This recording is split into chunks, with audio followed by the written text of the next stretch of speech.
BJP Hyderabad Lok Sabha క్యాండిడేట్గా Madhavilatha గారిని ఎంపిక చేశారు. ఓవైసీని ఆవిడ ఢీకొనబోతున్నారు.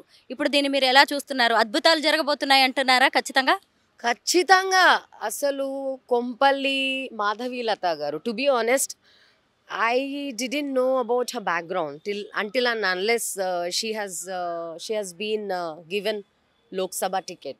అంటే ఈ మధ్యకాలంలో హైందవత్వం గురించి, మన సనాతన ధర్మం గురించి, మన హిందూ సాంప్రదాయం గురించి ఏకైక గొంతు తెలంగాణ ఈ మధ్యకాలంలో వినిపించింది అంటే దట్ ఈస్ కొంపల్లి మాధవీలత గారు.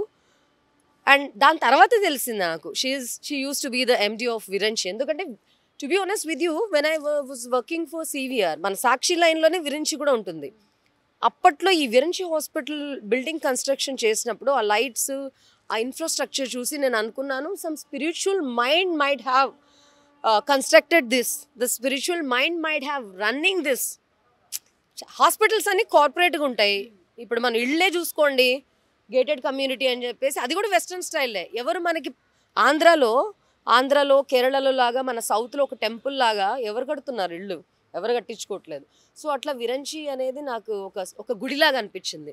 నేను అప్పుడే అనుకున్నా, it's might be this hospital is being owned by some spiritual person అనుకున్నాను. నాకు దాని తర్వాత నేను ఆలోచించలే. ఆ టైంలో వర్క్ చేస్తున్నప్పుడు, నేను ఆ లైన్లో డ్రైవ్ చేస్తున్నప్పుడు దాని గురించి ఆలోచించాను.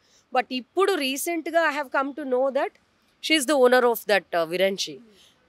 అండ్ మాధవీలత గారు, I wanted to give my full support for you. మీరు ఎంత టెరిఫిక్గా ఫైట్ చేస్తున్నారంటే ఇట్ ఈస్ ఆసమ్. हमारा मदद आपके लिए है.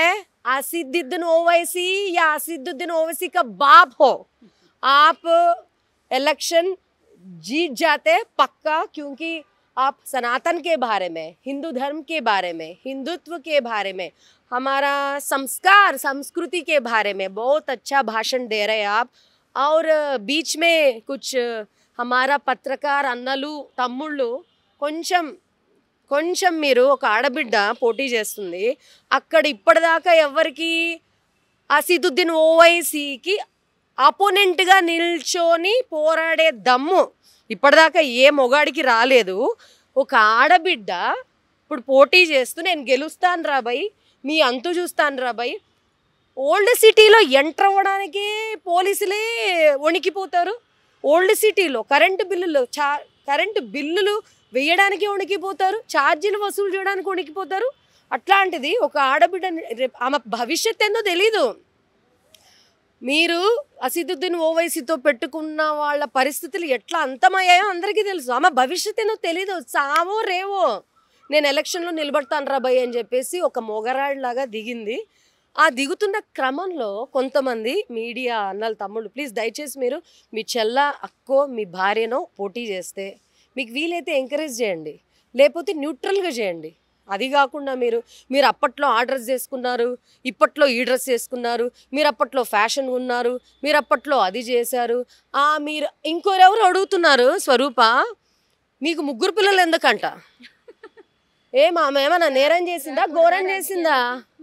She is a citizen of India. She is also having all rights to deliver 3, 4, 5. అసీదుద్దీన్ Owaisi Parivar ఏమో గుంపులు ప్రొడ్యూస్ చేసుకుంటూ పోతుంటే Madhavilatha doesn't she have any right to produce kids? ఆమె అంటుంది, నేను మీకు దేశానికి మంచి పౌరుణ్ణి అందించే సత్తా ఉంటే 3 కాదు బై 10 మందిని కనండి అని చెప్పి ఒక డాక్టర్ ఆమెకు తెలీదా? చూడండి, ఇవన్నీ మరి రాజకీయం గురించి మాట్లాడుతుంది. When you are talking about రాజకీయం, రైజ్ ద క్వశ్చన్స్ ఆన్ రాజకీయం, raise the questions on her ability, raise the questions on her capacity, raise the questions on her intelligence, raise the questions on her knowledge.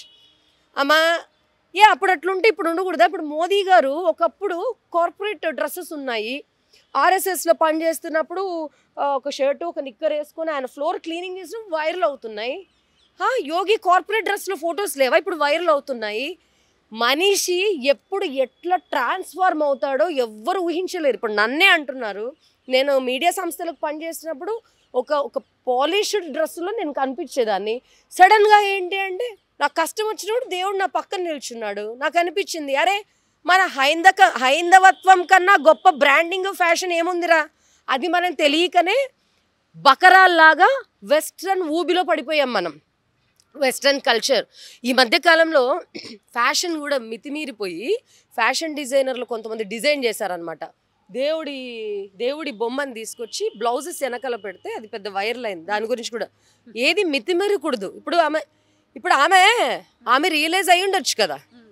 మన సనాతన ధర్మంలో మన అమ్మమ్మలు, మన చిన్నమ్మలు, మన పెద్దమ్మలు వాళ్ళని చూసి ఇప్పుడు నేనున్నాను, నన్ను ఇక్కడ సౌత్ ఇండియన్స్, మన భారతీయ జనతా పార్టీ వాళ్ళు, మన ఎవరైనా కనుక మేడం మీరు ఫేస్ అంతా పసుపు, మీరు బొట్టు పెట్టారు, ఇట్లా మీరు బాడీ అంతా పసుపు, మీరు అథెంటిక్ హిందుత్వ ఉమెన్గా అయిపోయారు అంటే మా అత్తలు ఇట్లా చేసుకుని ఉండేవాళ్ళు. మేము దాన్ని ఎక్కిరించేవాళ్ళం, మీకు ఫ్యాషన్ తెలీదు అని చెప్పేసి. మా అమ్మలు ఇలా ఉండేవాళ్ళు. ఇప్పుడు మా మదర్ చనిపోయింది, నా పిల్లలకి మా అమ్మ ఎట్లా ఉంటుందో ఫోటోలు చూస్తున్నారు. నేను ఎందుకు ఇలా రెడీ అవుతున్నా, ఎందుకంటే ఇవన్నీ ఎప్పట్లో మనం ఉంటాయి మన డిఎన్ఏలో.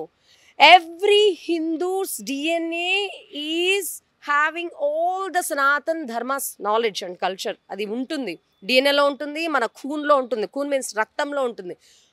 खंड खंड में मोदी जी बोलते ना, खंड खंड में हिंदुत्व है, हिंदू का खंड खंड में हिंदुत्व है. ऐसा खंड खंड में हिंदुत्व है हर एक हिंदू में. మన డిఎన్ఏలో అంతా ఉంటుంది, కానీ దాన్ని గుర్తించడానికి మనకి సమయం పడుతుంది. నన్ను అంటారు కదా, కళ్ళు మూసుకుపోయాయి పచ్చకామర్లోడికి లోకమంతా మేము కూడా ఫ్యాషన్ డ్రెస్సెస్ వేసుకున్నాము, ఫ్యాషన్ డ్రెస్సుల్లో మేము రిపోర్ట్ చేసాము, కానీ ఇప్పుడు ఎందుకు వేసుకోవట్లేదంటే ఇప్పుడు బయటపడ్డాం మేము. మీరు ఇప్పుడు కోంపల్లి మాధవీలత గారిని ఎట్లా ఏపుగు తింటున్నారంటే, మీరు ఇట్లుండేవాళ్ళు కదా అంటే, సరే ఆమె by profession she might have come from a software background. Now ఆమె అంటుంది డాక్టర్ అని చెప్పేసి. సో డాక్టర్ ఉన్నప్పుడు ఇట్లా చేయలేము, ఆప్రాన్ వేసుకుని ఆపరేషన్ చేయాలి. సో ఒకప్పుడు ఇట్లా ఉండొచ్చు, ఇప్పుడు మారిందేమో, ఆమె రియలైజ్ అయిందేమో. ఇప్పుడు మీరు ఎట్లుందంటే తీహార్కి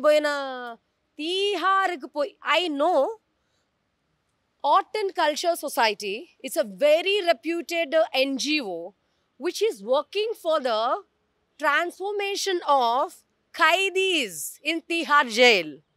Our organization run chestunna founder cum chairman, he is my friend. ఆయన ఒకసారి తీహార్లో రియాలిటీ షోస్ చేస్తున్నారు ప్రజెంట్ తీహార్లో. నేను చాలా షాక్ అయ్యాను. అరే భయ్యా आप ऐसा कॉन्सेप्ट्स हमारा चंचलगुड़ा में क्यों नहीं इनिशिएट कर सकते, और आंध्रा में भी ज़्यादा जेल्स है, वहाँ लोग मर रहे हैं, और उसको भी आप ऐसा कॉन्सेप्ट्स लेके चल के उसका जीवन को बदल सकते ना అంటే తప్పకుండా బిల్కుల్ కరేంగే బెహన్జీ అన్నారు ఆయన. ఆయనతో నేను సనాతన్ గురించి అని అన్నారు, మీరు రండి సనాతన్ గురించి చెప్పండి, మన భగవద్గీతను డిస్ట్రిబ్యూట్ చేయండి అని చెప్పారు.